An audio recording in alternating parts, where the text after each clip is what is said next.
কঠোর হস্তে দমন করেন। সিফফিনের যুদ্ধে সর্বপ্রথম রাজনৈতিকভাবে কোরআনকে ব্যবহার করে, ধর্মকে ব্যবহার করে যেই ব্যক্তি, তার নাম হচ্ছে মুআবিয়া। সিফফিনের যুদ্ধের সময় মুআবিয়া বল্লমের আগায় কোরআন বেঁধে দিয়েছিল। এইটা তার একটা অপকৌশল ছিল যে সাহাবায়ে কেরাম এটা দেখে যুদ্ধ বন্ধ করে দিবে, তারপরে যে আক্রমণ করব। কিন্তু মাওলা আলী বলছে এটা মুআবিয়ার অপকৌশল, মুআবিয়ার ধূর্ততা এবং চালাকি। তোমরা ওর চালাকির ফাঁদে পা দিও না, তোমরা যুদ্ধ চালিয়ে যাও। তো এই রকম একজন ধূর্ত ব্যক্তি, সে মাওলা আলীকে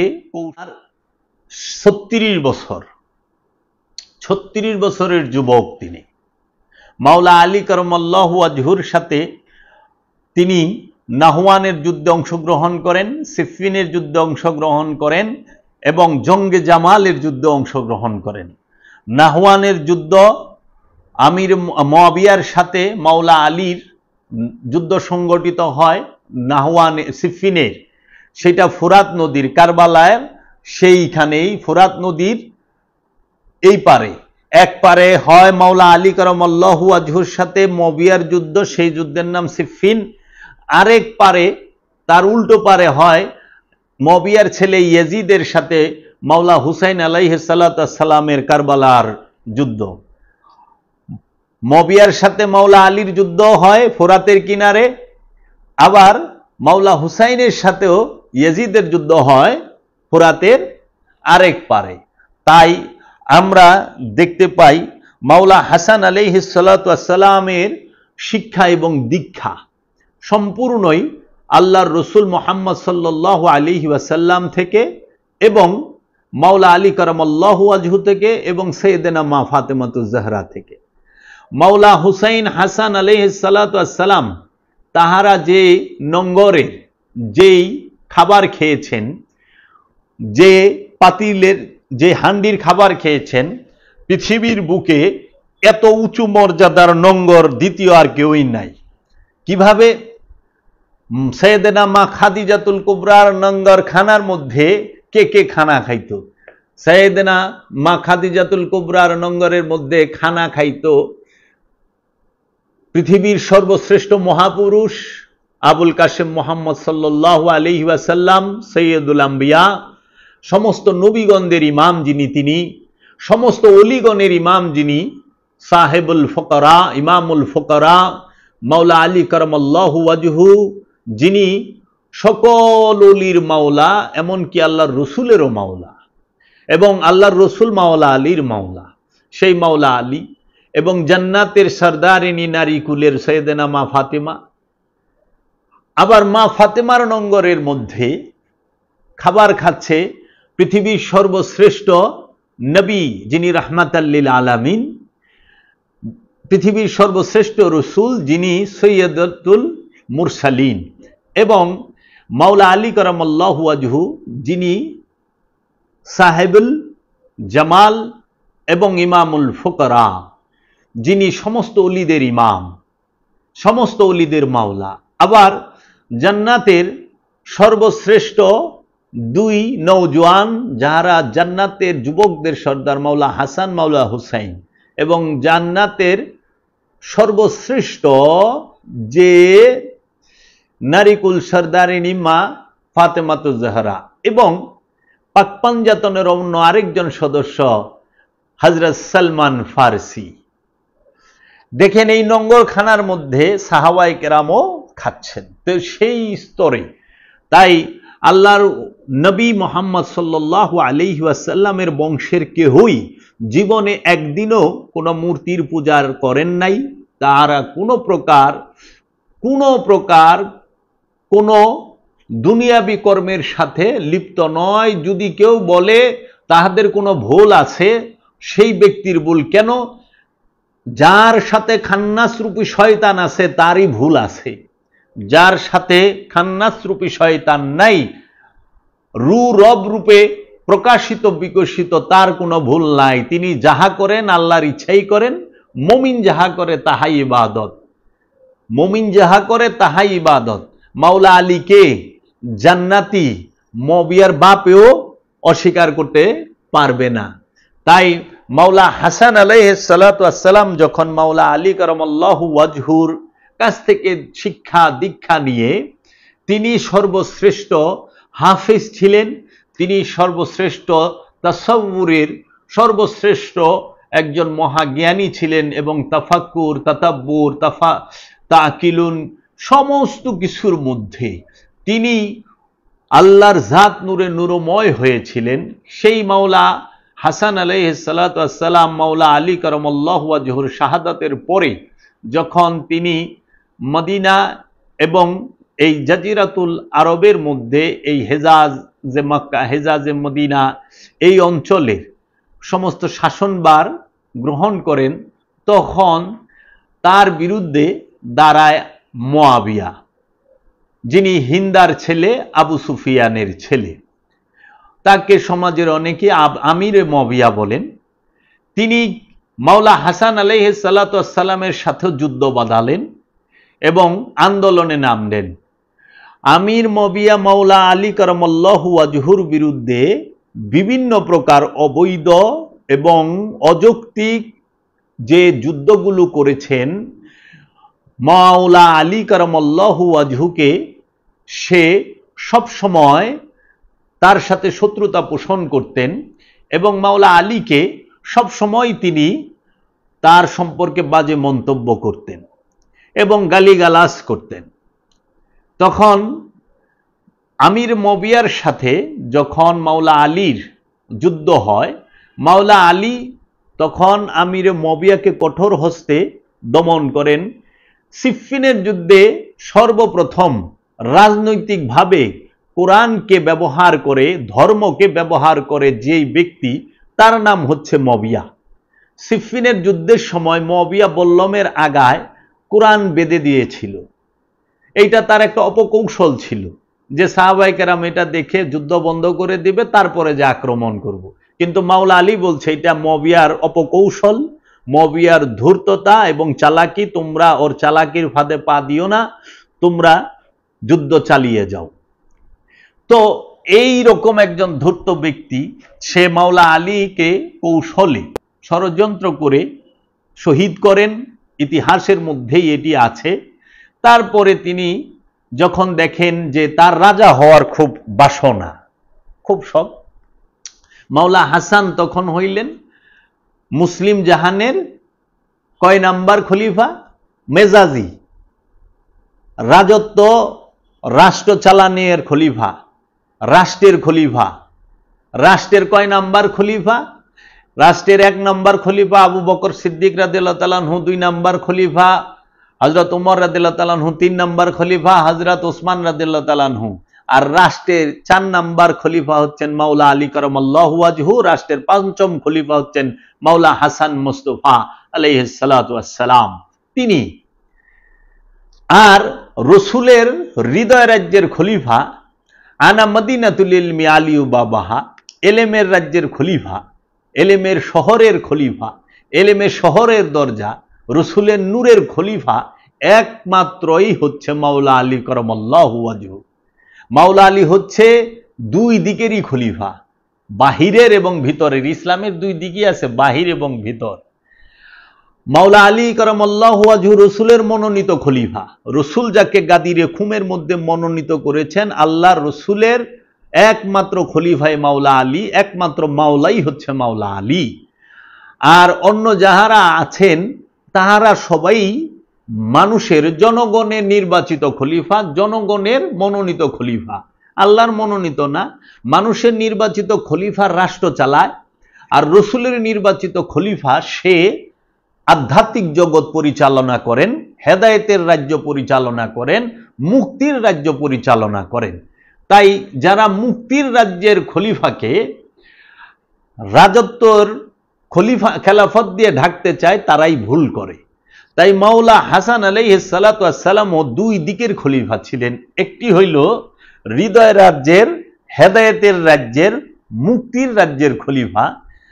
আর আমির মুয়াবিয়া তিনি মাওলা হাসানের সাথে যখন অবরোধ এবং তার সাথে যুদ্ধের একটা ভাব তৈরি হইল, তখন তাদের মধ্যে একটি সন্ধি হইল, চুক্তি হইল, সুলাহ হইল যে ঠিক আছে আমিরে মবিয়ার সাথে চুক্তি হোক, তিনি বয়সে বড়, তখন আমিরে মবিয়ার বয়স হইল প্রায় 59-এর কাছাকাছি।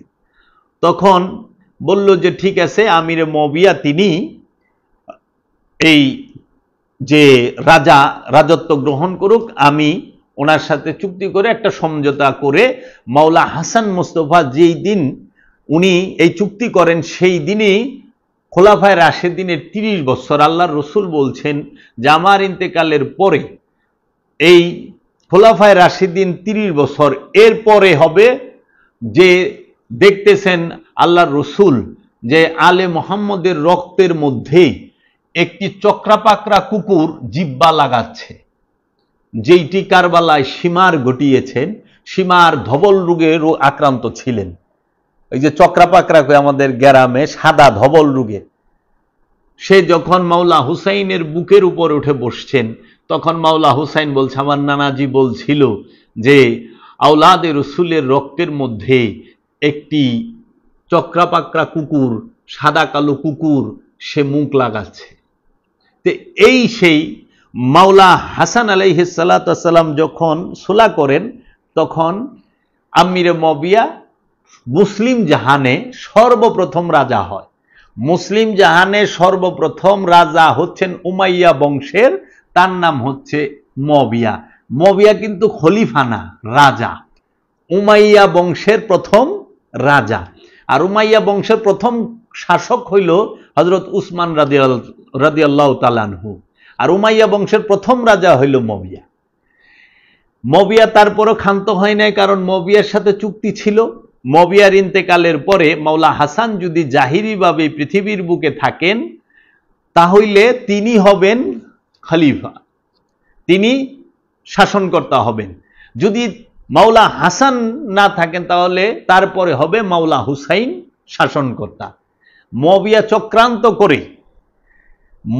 চক্রান্ত করে ইমামে হাসান আলাইহিস সালাতু ওয়াস সালামকে বিষ প্রয়োগ করাইল এক সাহাবীর মেয়েকে দিয়ে, এবং তিনি তার স্ত্রী। হাসান মাওলা আলাইহিস সালাতু ওয়াস সালামের স্ত্রী যে বিষ খাইয়েছে, তিনি ছিলেন মাওলা আলীর সাহাবী ও মহানবীর সাহাবী আশআস, তার মেয়ে জায়েদা। হযরত আশআসের মেয়ে জায়েদাকে দিয়ে তিনি মাওলা হাসানের সম্পর্কে স্ত্রীও ছিলেন। তিনি বিষ প্রয়োগ করেন কিসের সাথে? মাওলা হাসান আলাইহিস সালামকে হত্যা করার জন্য পূর্বে অনেকবার বিষ প্রয়োগ করা হয়েছে। পূর্বে যখন বিষ প্রয়োগ করা হয়, আল্লাহর হাবিব মুহাম্মদ সাল্লাল্লাহু আলাইহি ওয়াসাল্লামের রওজা মুবারকে গিয়ে যখন হাসান মাওলা ফরিয়াদ করেন এবং আল্লাহ রসুলের রওজা মুবারকের মাটি মুবারক নিয়ে, ধুলা মুবারক নিয়ে শরীরে মেখে দেন, শরীরের মধ্যে লাগিয়ে দেন, তখন বিষক্রিয়া চলে যায়। দেখেন সুন্নত কোথা থেকে আসছে। যারা বলেন মাজারে গিয়ে আল্লাহর ওলির কাছে চাওয়া, ওইখানের মাটি ধুলা মাথায় মাখা, এটা তো শিরিক বিদআত। আপনারা দেখেন মাওলা হাসান আলাইহিস সালাতু ওয়াস সালামকে খাদ্যের সাথে বিষ মিশাইছে। আল্লাহর রসুলের সন্তান নাতি মাওলা হাসান দৌড়ায়া যখন এই বিষক্রিয়া হয়েছে, আল্লাহর রসুলের নাতি মাওলা হাসান তিনি নানাজির রওজার সামনে গিয়ে ফরিয়াদ করেছেন, দয়াল রসুলের রওজা মোবারকের মাটি শরীরে মেখেছেন, বিষক্রিয়া শেষ। এইভাবে বেশ কয়েকবার মাওলা হাসানের খাবারের সাথে বিষ প্রয়োগ করা হয়েছে, কিন্তু তিনি শহীদ হন নাই। লাস্টে এমনভাবে বিষ প্রয়োগ করা হয়েছে যেটা ভয়ানক বিষ। সেটা কিভাবে? মাওলা হাসানকে যখন বারবার ষড়যন্ত্র করা হয়, তখন মাওলা হাসান তিনি কি করেন যে তখন কাউরেই তিনি করতে দেন না। তার খাবার যে, সেই খাবারটি দিতেন তাহার মেয়ে, মাওলা হাসানের মেয়ে। তো মাওলা হাসানের মেয়ের দ্বারাই খাবার তৈরি হতো এবং খাবার খাওয়াইতেন। তো মাওলা হাসান আলাইহিস সালাতু ওয়াস সালাম যে পানি খাইতেন, এই পানির যে মশক ছিল, সেই মশকের উপরে মুখে কাপড় বেঁধে রাখা হইত। এই মশকের মধ্যে যখন কাপড় বেঁধে রাখা হয়েছে, তো সেই মশক কেন? কারণ মাওলা হাসান যখনই পানি চাইতো, তাহার মেয়ে তাকে পানি পান করাইতো। তো একদিন মাওলা হাসান আলাইহিস সালাতু ওয়াস সালামকে মধু দিয়ে পানি পান করাইছে। তো এই মধুর মধ্যে যখন মেয়ে এসে আপনার এই মশক বেঁধে রাখা হইতো, কেন? কাপড় দিয়ে, যেন মশক খুললে টের পাওয়া যায় যে কেউ কোনো ষড়যন্ত্র করছে কিনা। এমন সময় এই মশকের মধ্যে তো বিষ দিতে পারে না। রাতে মেয়ে যখন পানি দিছে, পানি দেওয়ার পরে পানি পান করছে, ওই যে খুলছে আর পানি যে ভিজা ছিল কাপড়টা, এই কাপড়ের মধ্যে উপরি ভাগে এমন খতরনাক বিষ রেখে দিছিল, যেটা ওই পানির ফোঁটায় ফোঁটায় ফোঁটায় ফোঁটায় নিচে পানির সাথে মিক্স হয়েছে। মিক্স হওয়ার পরে এমন ভয়ানক বিষ, যখন মাওলা হাসানকে পানি পান করার জন্য পানি দিছে, সেই পান করার পরে কলিজার টুকরা হইয়া একদম টুকরো টুকরো হইয়া বের হইছে এবং রক্ত লুথা লুথা, মানে চাকা চাকা রক্ত বের হইছে বমির সাথে। অনেকে বলা হয় যে হীরা যে চূর্ণ করে, একদম হীরা চূর্ণ করে মধুর সাথে পানির সাথে মিক্স করে পান করানো হয়েছে, যে ওই হীরার জন্য কেটে গেছে ভিতরে, এইরকমও ঐতিহাসিকগণ বলে থাকে। মোট কথা, মাওলা হাসানকে তার স্ত্রী সেই বিষের যে পয়জনটা সেইটা রেখে দিয়েছিল পানির ইয়ের উপরে, যার নাম এই জায়েদা, তিনি পান করাইছেন। যখন মাওলা হাসান আলাইহিস সালাতু ওয়াস সালাম উঠে যাইতে পারতেছিলেন না রসুলের রওজার মধ্যে, এমন সময় মাওলা হুসাইন আলাইহিস সালামকে ডেকেছেন। মাওলা হুসাইন আলাইহিস সালাম এসে দেখেন প্রচন্ড রক্ত বের হচ্ছে এবং চাকা চাকা। তখন বলতেছেন যে ভাইজান, আপনি বলেন কে এই কাজ করলো?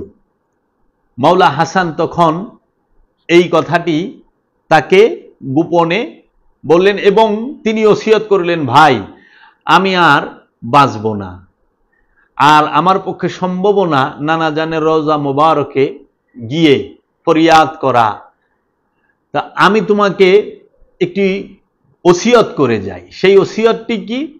আমার ইন্তেকালের পরে যদি সম্ভব হয়, আমার কবরটা, আমার মাজারটা যেন নানা জানের পাশে হয়, আল্লাহর রসুলের রওজার পাশে হয়, আল্লাহর রসুলের রওজার পাশে রাখবা।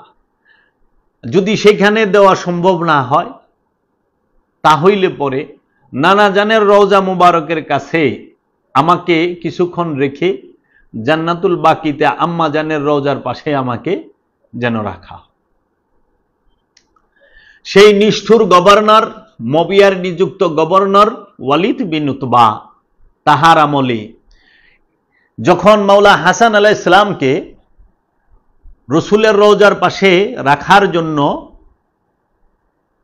পারমিশন নেওয়া হয় মা আয়েশা থেকে, কারণ সেই রসুলের রওজা মোবারক রসুলের ঘরে, এবং সেই ঘরের মধ্যে মা আয়েশা এবং রসুল অবস্থান করতেন, এবং রসুল সাল্লাল্লাহু আলাইহি সাল্লাম যেখানে ইন্তেকাল করছেন, পর্দা গ্রহণ করছেন, ঠিক সেখানেই রাখা হয়েছে।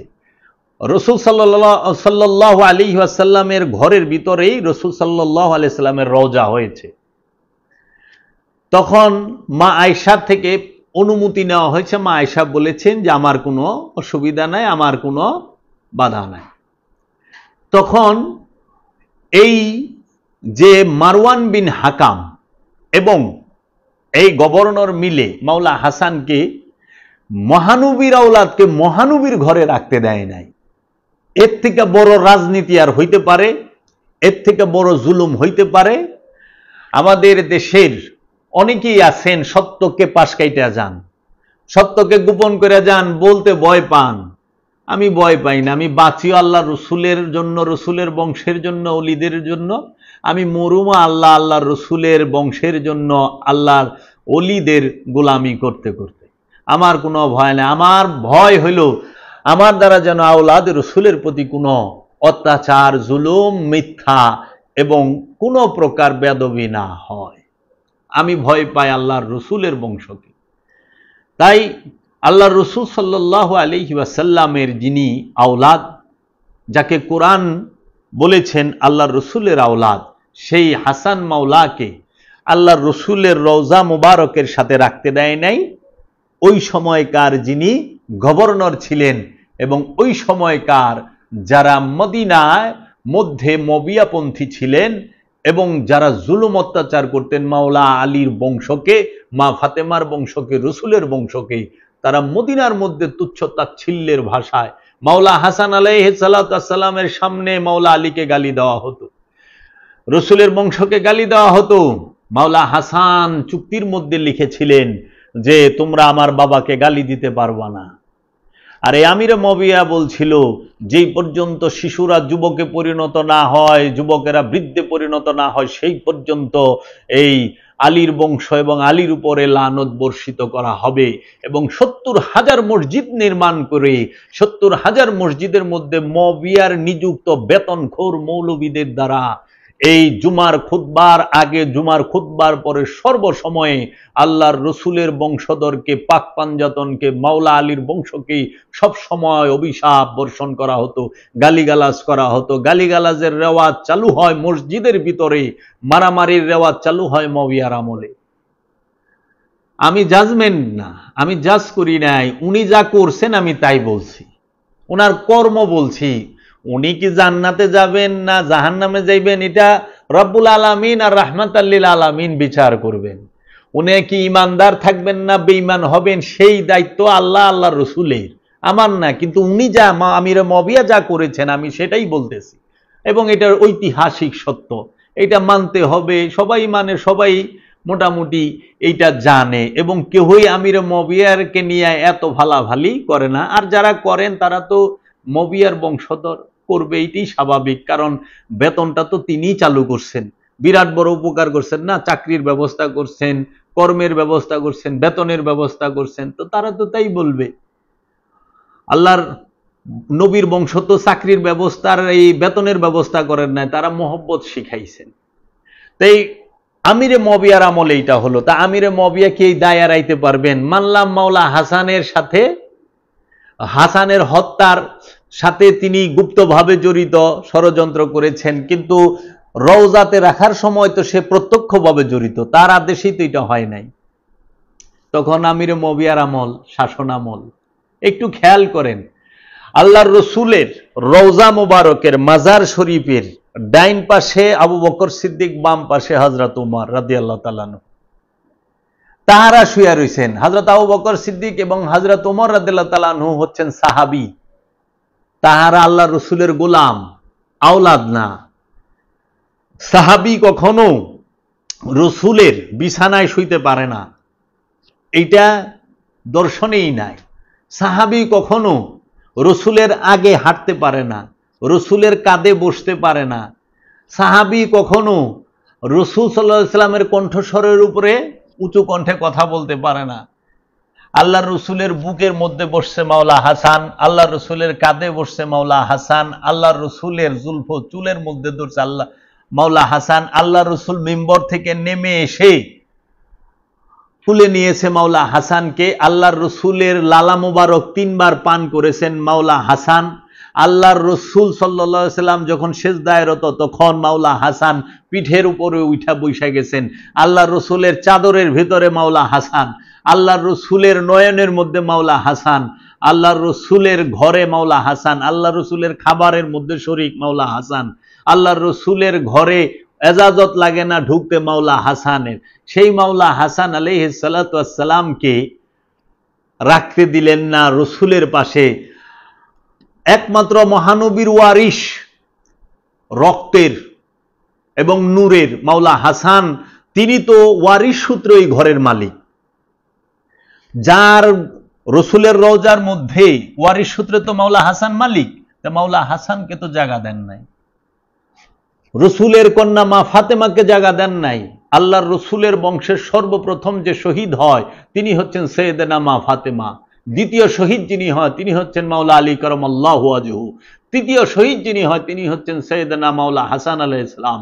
চতুর্থ শহীদ যিনি হয় তিনি হচ্ছেন সৈয়দনা মাওলা হুসাইন আলাইহিস সালাতু ওয়াস সালাম। তে পাক পাঞ্জাতনের 4 জন এবং সাহাবায়ে কেরাম থেকে হযরত সালমান ফার্সি, এই 5 জন, তার মধ্যে তো আপনি 4 জনকেই শহীদ করা হয়েছে।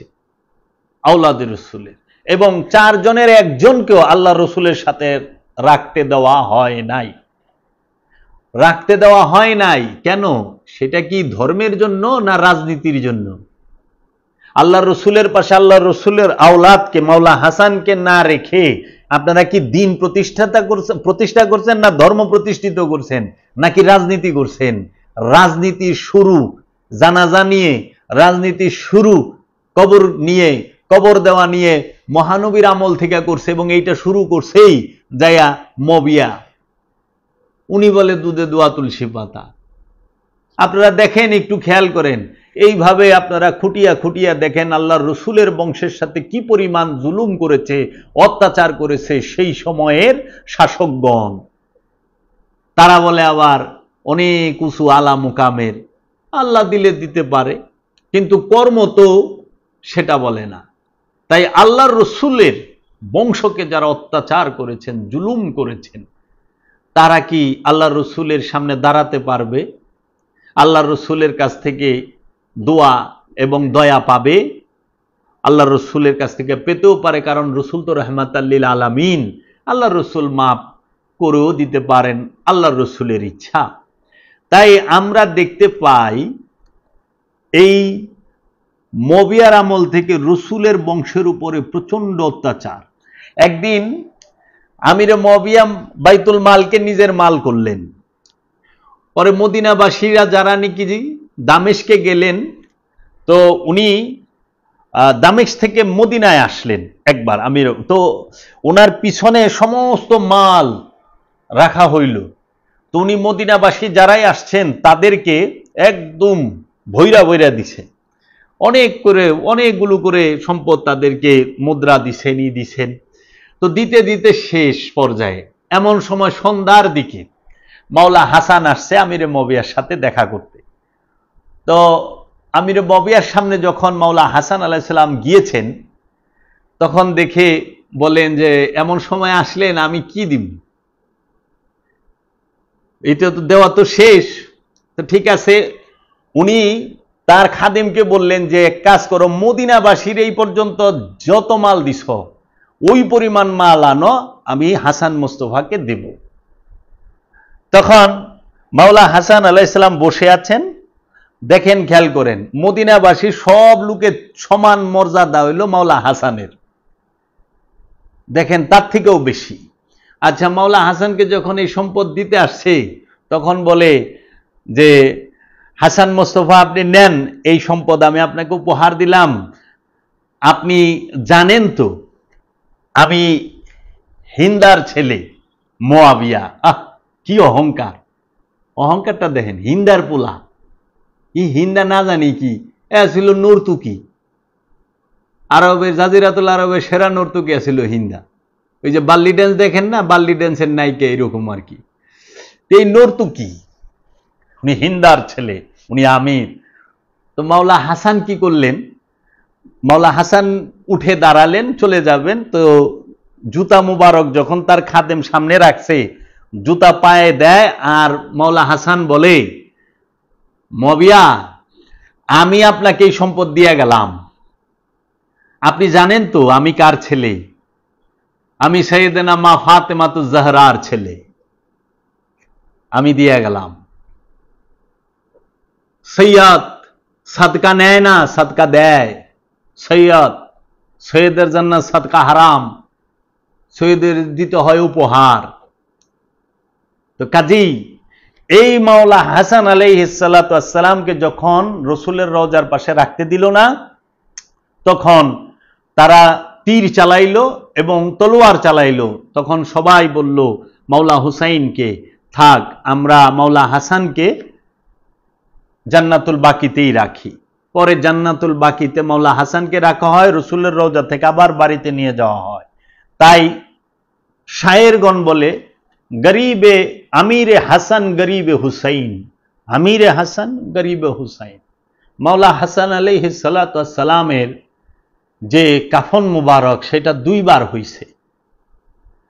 আর গরিবে হুসাইন আলাইহিস সালাতু ওয়াস সালাম, মাওলা হুসাইন আলাইহিস সালাতু ওয়াস সালামের দাফন কাফন হয় নাই।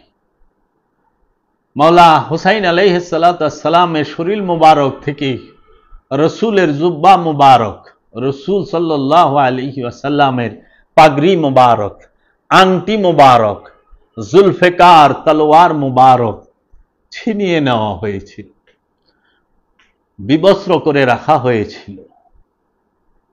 এইটাই নির্মম সত্য। তাই স্বার্থের জন্য ইসলামকে যারা হত্যা করেছে, ইসলাম, মুসলমান, ইসলাম তো মহানবীর সম্পদ, ইসলাম মহানবী থেকে আগমন করেছে, ইসলাম মাওলা আলী পাক পাঞ্জাতন 12 ইমাম 14 মাসুমের বাপ দাদার সম্পদ। এই ইসলামকে প্রচার করতে গিয়ে মহানবীর বংশ তার জান মাল সব কুরবান করছে। আর এই ইসলামকে দিয়ে এই উমাইয়া আব্বাসিয়ারা তাহারা স্বার্থ হাসিল করেছেন, ক্ষমতাবান হয়েছেন। এই ওহাবি নজদিরা ক্ষমতাবান হয়েছেন। ইসলামের জন্য তারা কুরবান করেন নাই জানমাল, জানমাল কুরবান করছে ইসলামকে টিকিয়ে রাখার জন্য, সত্যকে জগতে প্রতিষ্ঠা করার জন্য। মাওলা আলীর বংশ, মহানবীর বংশ। তাই আমরা সেই মাওলা হাসান আলাইহিস সালাতু ওয়াস সালামের নূরের কদমে আমরা লক্ষ কোটি ভক্তি ও সালাম জানাই। কেন? মাওলা আলী কারামাল্লাহু ওয়াজহুর 9 জন স্ত্রী ছিলেন, তার 18 জন সন্তান ছিলেন।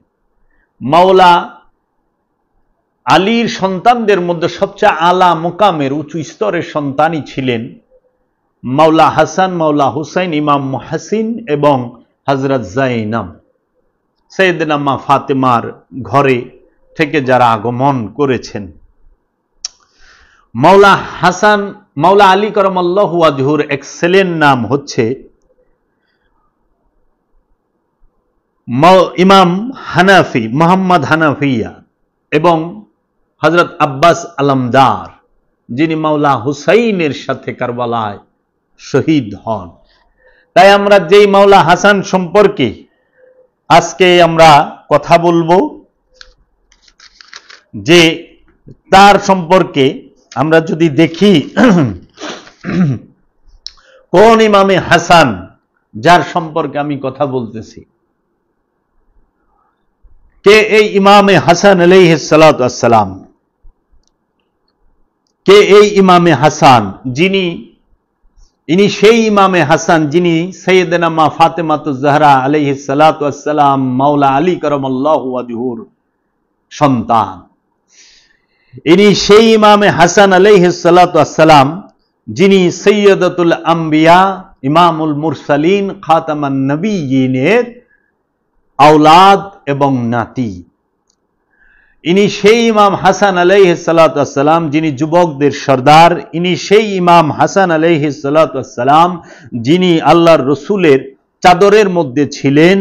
নবী বলছেন, আল্লাহুম্মা হাউলাই আলে বাইত, হে আমার আল্লাহ, এই তো আমার আলে বাইত, এরাই আমার বংশ। এই সেই ইমাম হুসাইন, যা ইমাম হাসান আলাইহিস সালাম, যার সম্পর্কে খুতবা বন্ধ করে আল্লাহর রসুল মিম্বর থেকে নেমে এসে কুলে নিয়েছিলেন। ইনি সেই ইমামে হুসাইন যার নাম রেখেছেন জিব্রাইল আমিন, তার নাম রেখেছেন ইমামে হাসান। ইনি সেই ইমাম হুসাইন যাকে রসুল সৈয়দ লকব দিয়েছিলেন। ইনি সেই ইমাম হাসান আলাইহিস সালাতু ওয়াস সালাম যিনি রসুলের কাঁধে চড়েছেন। ইনি সেই ইমামে হাসান আলাইহিস সালাতু ওয়াস সালাম যিনি, যাহার কানে আল্লাহর রসুল আজান দিয়েছেন। জগতে আল্লাহর রসুল 2 জনের কান মুবারক আজান দিয়েছেন, একজন সাইয়েদনা মাওলা ইমামে হাসান, আরেকজন সাইয়েদনা মাওলা ইমামে হুসাইন। কারণ আল্লাহর রসুল যদি আজান দেয়, যদি আপনি আপনার মায়ের বাপের জানাজায়ও থাকেন, সঙ্গে সঙ্গে চলে আসতে হবে। ওই জানাজা ফেলে যদি কবরের লাশ নামান, তাও চলে আসতে হবে। যদি বাথরুমে থাকেন, সেখান থেকে যেই হালতে থাকবেন চলে আসতে হবে। তাই আল্লাহর রসুল যেই 2 জনের কানে আজান দিয়েছেন দিনের জন্য, তারাই শাহাদাত দিন রক্ষার জন্য হয়েছে। এই সেই ইমাম হাসান আলাইহিস সালাতু ওয়াস সালাম, যাহার চেহারা মুবারক আল্লাহ রসুলের সাথে হুবহু মিল ছিলেন। এই সিনা মুবারক থেকে মাথা মুবারক পর্যন্ত আল্লাহ রসুলের সাথে হুবহু যার মিল ছিল তিনি হচ্ছেন সাইয়েদনা ইমাম হাসান আলাইহিস সালাম, এবং এই সিনা মুবারক থেকে পায়ের তলা মুবারক পর্যন্ত যার সাথে হুবহু মিল ছিলেন তিনি হচ্ছেন সাইয়েদনা ইমাম হুসাইন আলাইহিস সালাতু ওয়াস সালাম। এই সাইয়েদনা ইমাম হাসান, সাইয়েদনা ইমাম হুসাইন আলাইহিস সালাতু ওয়াস সালাম, এই দুইজনের দেহ মুবারকের সাথে আল্লাহ রসুলের দেহ মুবারকের হুবহু মিল।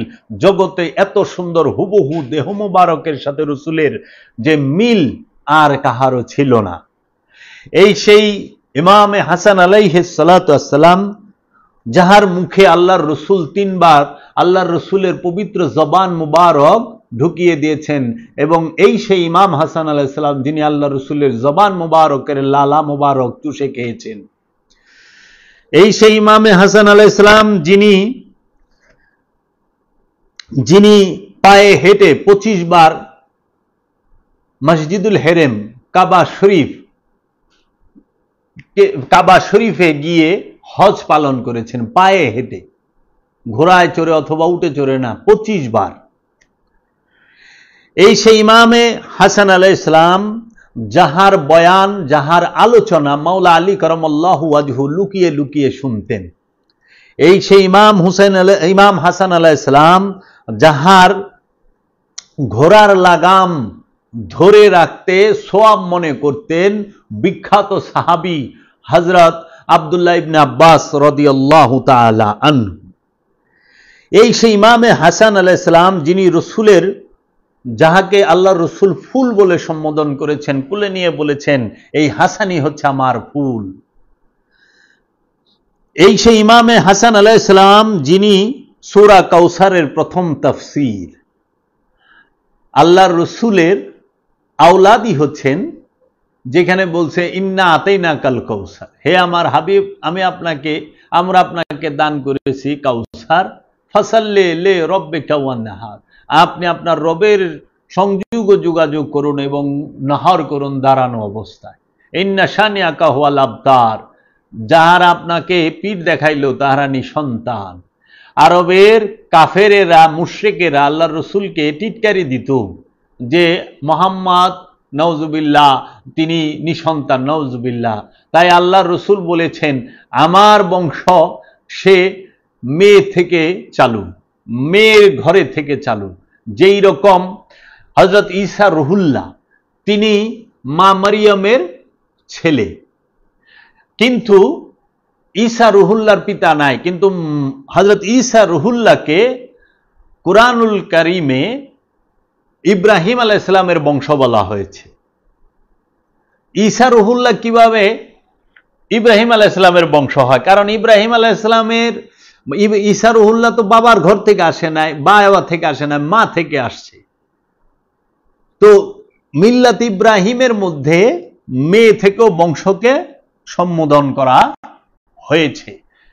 তাই ঈসা রুহুল্লাহ ইব্রাহিম আলাইহিস সালামের, ইব্রাহিম আলাইহিস সালামের বংশধর, এবং মা ফাতেমা আলাইহিস সালাতু ওয়াস সালাম রসুলের বংশ, এবং মা ফাতেমা থেকেই ইমাম হাসান হুসাইন আলাইহিস সালাম রসুলের বংশ।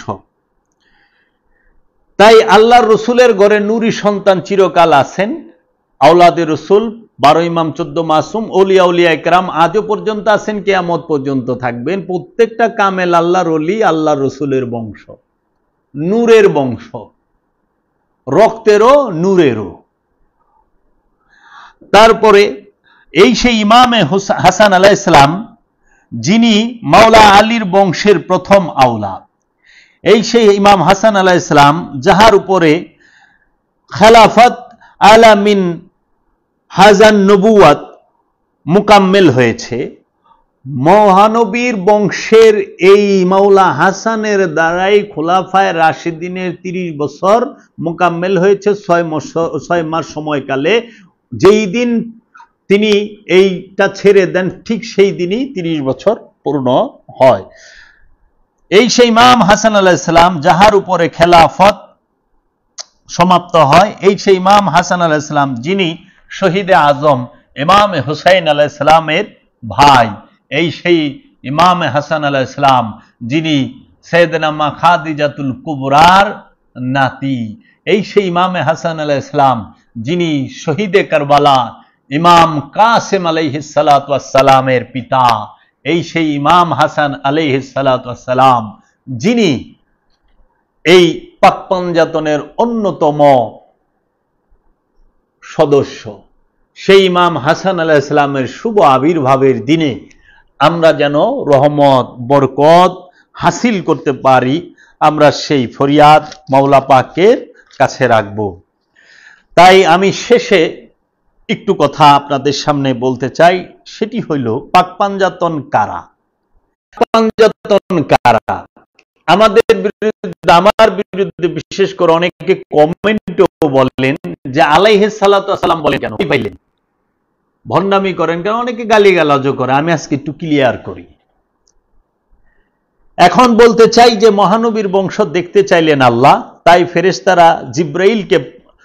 ফেরেশতা জিব্রাইলকে পাঠানো হলো এবং বুখারী ও মুসলিম শরীফের এই ঐক্যমতে এই ঘটনাটি উল্লেখ দেখতে পাই। সংক্ষেপে বলতে গেলে মহানবীর একটি কম্বল 4 জনকে একসঙ্গে তার পবিত্র শরীরের সঙ্গে একত্র করে ঢেকে দিয়ে আল্লাহকে বললেন যে এই হলো আমার বংশ। এখন প্রশ্ন হলো, মহানবীর সেই কম্বলে ঢাকা, চাদরে ঢাকা 4 জন কারা ছিলেন, তাদের নাম কি কি? কারণ এটা খুবই সাংঘাতিক ব্যাপার, তাই সবারই প্রচন্ড আগ্রহ থাকার কথা যে এই 4 জন মহাভাগ্যবান তবে কারা। কারণ স্বয়ং আল্লাহ পাক জিব্রাইল ফেরেশতাকে পাঠিয়ে এই 4 জনের নাম এক এক করে বলছি। আলী, ফাতিমা, হাসান এবং হুসাইন আলাইহিস সালাতু ওয়াস সালাম। মহানবীর বংশ বলতে এই 4 জনকেই মহানবী ঘোষণা করলেন এবং ইহাও আমাদের বেশ ভালো করে একদম নিরপেক্ষভাবে জেনে রাখা অবশ্যই কর্তব্য বলে সব সময় মনে করতে হবে যে বাকি যারা ছিলেন তারা যত বড় এবং যত মহান এবং যত মর্যাদা সম্পূর্ণ সাহাবাই হন না কেন, তারা মহানবীর বংশের কেউ নন। মহানবীর একমাত্র বংশই হচ্ছে এই 4 জন, যেটাকে আল্লাহ রসুল বলে দিয়েছেন। এই বিষয়টি একটি মারাত্মক গবেষণার বিষয়। মহানবীর সাহাবাদের প্রচুর মর্যাদা আছে এবং সেই মর্যাদার হাদিস ও বুখারী এবং অন্যান্য হাদিস শরীফে আমরা দেখতে পাই। কিন্তু মহানবীর বংশের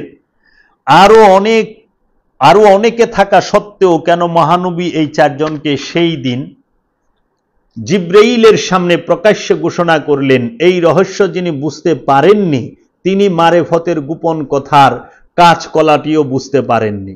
মহানবী এবং এই 4 জনকে মিলে হলো পাঞ্জাতন 5 জন, ইহাই পাক পাঞ্জাতন। রুহানি এলেম তথা যে এলেম সিনা হতে সিনাতে প্রবেশ করানো হয়, সেই এলেমের দাতা হলেন এই 5 জন। সিনা থেকে সিনাতে যে এলেম প্রবেশ করানো হয়, সেই এলেমের দাতা হইল এই 5 জন পাক পাঞ্জাতন আওলাদে রসুলের। এই 5 জনের ভিক্ষা যার কপালে না জুটছে সে ওলি হয় না। ওলি হইতে গেলে অবশ্যই পাক পাঞ্জাতনের ভিক্ষা মাওলা মুহাম্মদ সাল্লাল্লাহু আলাইহি ওয়াসাল্লাম, মাওলা আলী কারামাল্লাহু ওয়াজহু, সাইয়েদনা মা ফাতেমাতুজ জাহরা, মাওলা হাসান, মাওলা হুসাইনের পাক পাঞ্জাতনের ভিক্ষা অবশ্যই যার কপালে জুটবে সে আল্লাহর ওলি হবে, যার কপালে জুটবে না তার ওলি হওয়ার কোনো সুযোগ নাই। এই আমরা আপনাদের দান করেছি একমাত্র কাউসার। কোরআনের এই ঘোষণাটির প্রকাশ্য রূপ হলো এই পাক পাঞ্জাতন। মাওলা আলীর শাসন রূপটি তথা শাসনটি হলো আধ্যাত্মিক রাজ্যের আমিরুল মুমিনিনের শান। এই শান এবং মাওলা আলীর শাসন রূপটি তথা শানটি হলো আধ্যাত্মিক রাজ্যের আমিরুল মুমিনিনের শান। এই শান এবং মর্যাদাটি মহানবী নিজেই দিয়েছেন। সুতরাং আলী এবং পাক পাঞ্জাতন ছাড়া আধ্যাত্ম জগতে প্রবেশ করার পথ নেই। কারণ আধ্যাত্ম রাজ্যে প্রবেশ করার তো মাত্র একটি দরজা, আর সেটা হলো মাওলা আলী। এই সম্মান, এই মর্যাদা, এই মান আধ্যাত্মিক জগতের শান, যাকে সুফিবাদ বলা হয়। এটা হৃদয়ের রাজত্ব। এই রাজ্যে ঢুকতে হলে মাওলা আলী নামক দরজা দিয়েই ঢুকতে হবে। তাই হৃদয় রাজ্যের আমির হইলেন মাওলা আলী। হৃদয়ের আমল এবং গোপন রহস্য যার কাছে ধরা দিয়েছে তিনি মুমিন, এবং তিনি কেবল জানেন যে আলী মুমিনদের আমির তথা আমিরুল মুমিনিন। এখন আমরা যে বিষয়টি বলি, যে আমরা আওলাদে রসুলদেরকে আলাইহিস সালাতু ওয়াস সালাম বলি কেন? দেখুন, সমস্ত ফেরকার মুসলমানরাই যিনি রসুলের বংশের শেষ আওলাদ, শেষ জমানায় আগমন করবেন, তার নাম হচ্ছে ইমাম মাহাদি আলাইহিস সালাতু ওয়াস সালাম। তাকে সবাই মানেন, স্বীকার করেন, যার নেতৃত্বে ঈসা রুহুল্লাহ তিনিও আগমন করবেন। মাওলা আলী আলাইহিস সালাতু ওয়াস সালামের শেষ বংশধর যিনি, তাকে আপনারা বলেন ইমাম মাহাদি আলাইহিস সালাম। তো শেষ আওলাদ যদি ইমাম মাহাদি আলাইহিস সালাতু ওয়াস সালাম হয়, তাহলে তাহার বাপ দাদারা কিভাবে রাদিয়াল্লাহু তাআলা আনহু হয়? শেষ আওলাদ আলাইহিস সালাতু ওয়াস সালাম আর তার বাপ দাদারা হয় রাদিয়াল্লাহু তাআলা আনহু। এটা কিভাবে হয়? এটা কখনোই হয় না। তাই আমরা সব সময় আওলাদে রসুলদেরকে আলাইহিস সালাতু ওয়াস সালাম বলি, এবং আমরা সাহাবায়ে কেরামদেরকে রাদিয়াল্লাহু তাআলা আনহু বলি। অনেক জলিলুল কদর আল্লাহর ওলি যারা সর্বযুগের সর্বকালের সর্বসময়ে যে রসুলগণ আগমন করেন, তাদেরকেও আমরা রাদিয়াল্লাহু তাআলা আনহু বলি। রাদিয়াল্লাহু তাআলা আনহু এর বাংলা অর্থ হচ্ছে আল্লাহ তাহাদের উপরে খুশি, তাহারাও আল্লাহর উপরে খুশি। যাহারা আল্লাহর উপরে খুশি এবং আল্লাহ যাদের উপরে খুশি, তারাই রাদিয়াল্লাহু তাআলা আনহু। এখন আপনারা যদি ইয়াজিদের রাদিয়াল্লাহু তাআলা আনহু বলেন, তাহলে আপনারা বুঝতে পারেন যে আল্লাহ কি ইয়াজিদের উপরে খুশি আর ইয়াজিদ আল্লাহর উপরে খুশি? কখনোই না। তো কাজেই এই বিষয়গুলো আপনারা একটু বিবেচনা করবেন। রাদিয়াল্লাহু তাআলা আনহু এই শব্দটি কোরআনুল মাজিদে আছে। আপনারা সবাই আওলাদে রসুলদেরকে মহব্বত করবেন, আল্লাহর ওলিদেরকে মহব্বত করবেন। কারণ আল্লাহর ওলিদেরকে মহব্বত করা আর আওলাদে রসুলকে মহব্বত করার মানেই হলো আল্লাহর রসুলকে মহব্বত করা, আল্লাহর নবীকে মহব্বত করা। আল্লাহর নবীকে মহব্বত করার মানেই হলো আল্লাহ রব্বুল আলামিনকে মহব্বত করা, আল্লাহ রব্বুল আলামিনের কিতাব, ফুরকান, কোরআন এবং ফেরেশতা এবং ইয়াউমুল আখিরাতকে বিশ্বাস করা। তাই আমরা যেন সবাই আওলাদে রসুলের জীবনী সম্পর্কে জানতে পারি। আমি অধম ক্ষুদ্র প্রচেষ্টা করলাম। আল্লাহ রসুলের নওয়াসার জীবনীর আর অনেক বড় লম্বা আছে, কখনো সময় হলে আমরা আবার বলবো। আপনারা সবাই ভালো থাকবেন, সুস্থ থাকবেন। আমরা পরবর্তীতে অন্য বিষয় নিয়ে আবার আসবো। আসসালামু আলাইকুম ওয়া